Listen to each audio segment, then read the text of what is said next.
What's going on, everyone? My name's Victor, and today I'm back with a VFX breakdown. I'd be very surprised to hear if you haven't seen this very popular video that was just circulating of Tom Brady throwing a football into one of those football passing machines. I think they call him a quarterback, something like that.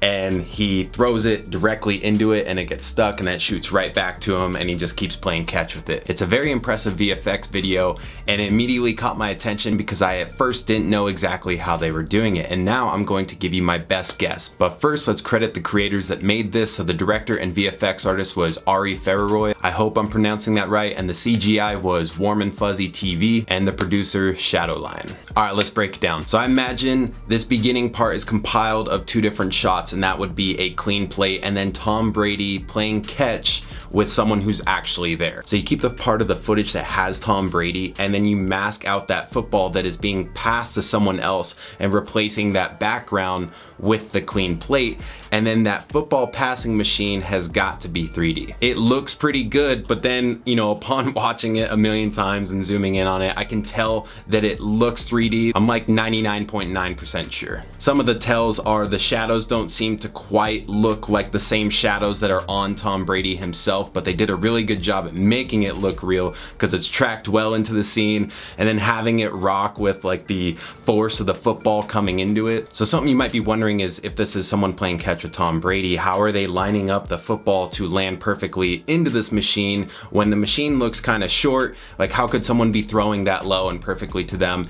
And my guess is that they're masking out the football when it's crossing over into that clean plate area, and then they are repositioning the football to go into that machine and then vice versa, and then you just keyframe that position to then end back where it should be in Tom Brady's hands. So you will also notice that the first two passes are on a lockdown tripod. Yes, the camera looks like it's shaking, but my guess is that's the wiggle expression in After Effects and they just have the footage scaled up a little bit. And then it looks like they took the camera off the tripod or just started moving the tripod to walk back with Tom Brady. And then this is where they're doing that 3D camera tracker for that passing machine. Now this is the part where I'm a little unsure.